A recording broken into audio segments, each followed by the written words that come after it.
치과의원의 비급여 본인 부담률이 소폭 감소했습니다. 반면 치과병원은 오히려 증가했습니다. 치업이 지부 차원의 불법 치과 수사 지원에도 적극적으로 나서기로 했습니다. 치업 창립 100주년 행사와 함께 열리는 제5회 치의민정공모가 12월부터 접수를 시작합니다. 치과 위생사 10명 중 8명은 치매 환자의 치과 진료에 대한 교육을 못 받은 것으로 나타났습니다. 구강보건의 날을 맞이해 국민들을 대상으로 다채로운 행사가 진행됩니다. 시청자 여러분 안녕하십니까? 치의신보TV 뉴스 시작하겠습니다. 치과의원의 비급여 본인 부담률이 소폭 감소했습니다. 하지만 3년 전에 비하면 오히려 증가한 것으로 나타났습니다. 지난 17일 국민건강보험공단이 발표한 통계에 따르면 치과의원의 2022년 비급여 본인 부담률은 51.6%로 지난해에 비해 1.6% 줄었습니다. 그러나 2020년에 비교하면 2.3% 증가한 수치입니다. 반면 치과병원의 경우 2022년 비급여 본인 부담률은 전년 대비 1.7% 증가한 58%를 기록했지만 2020년과 비교하면 오히려 줄어든 수치입니다. 의원과 병원이 정반대의 경향을 보인 것입니다. 치과병 의원을 제외한 요양기관에서는 대체로 건강보험 보장률은 늘어나고 비급여 본인 부담률은 줄어드는 경향이 나타났습니다.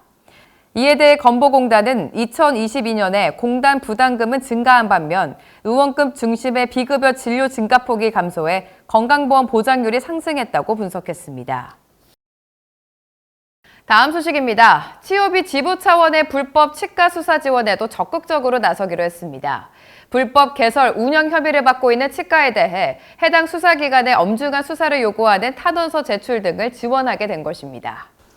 해당안은 지난 21일 열린 2024 회계연도 치업 제1회 정기이사회에 전남, 광주, 전북 지부가 요청한 것으로 검토 끝에 이같이 결정됐습니다. 이날 이사회에서는 새 임원 임명 및 보직 변경, 보선도 진행됐습니다.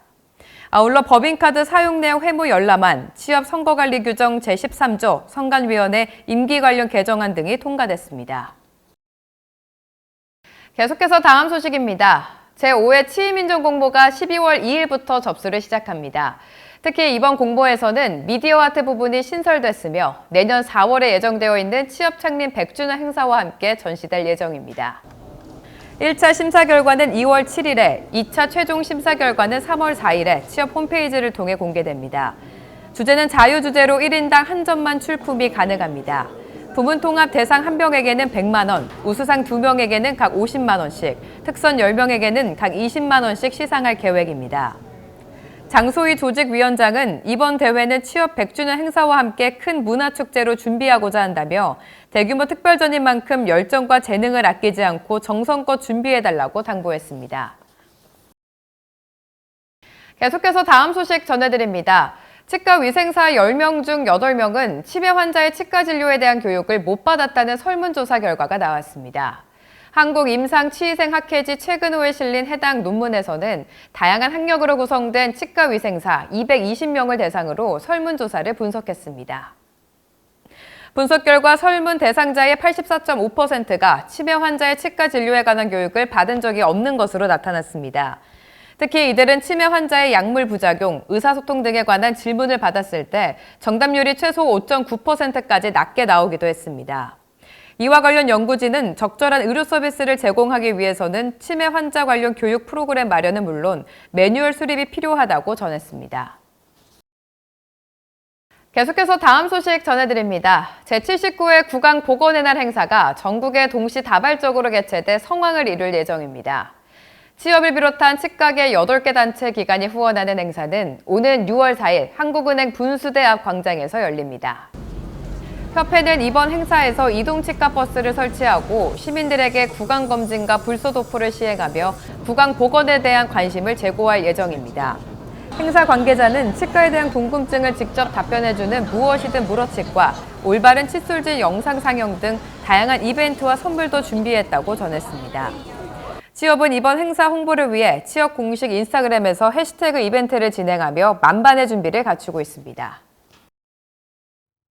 다음은 2주의 학술 동향 소식입니다. 미니시 아카데미가 오는 6월 30일 제8회 미니시 아카데미를 미니시 치과병원에서 진행할 예정입니다. 메가든이 오는 7월 2일 실패한 좁은 골폭, 불량 골질 임플란트 치료 전략을 대전에서 개최합니다. 메가스쿨이 오는 7월 6일 티처스 솔루션을 부탁해 세미나를 광주시 치과의사회 세미나실에서 개최합니다.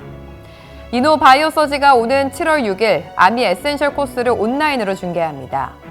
시스루테크가 오는 7월 8일 시스루 투명교정 온라인 세미나를 치의신보TV 웨비나로 진행합니다. 치의신보TV에서는 초저수가 표방 및 이벤트 치과에 근무한 경험이 있는 치과의사 또는 스텝 여러분의 제보를 기다립니다. 제보해 주신 분께는 대한치과의사협회 차원의 철저한 익명이 보장되며 소정의 사례를 드릴 예정이오니 치과계 구성원 여러분의 많은 제보 부탁드립니다. 보다 자세한 소식은 치의신보 지면 그리고 치의신보 학술행사 일정표를 확인해 보시기 바랍니다. 더 많은 치과계 영상 정보를 원하신다면 화면 왼쪽을 클릭해 구독해 주시기 바랍니다. 지금까지 치의신보TV 뉴스였습니다. 시청해 주신 여러분 고맙습니다.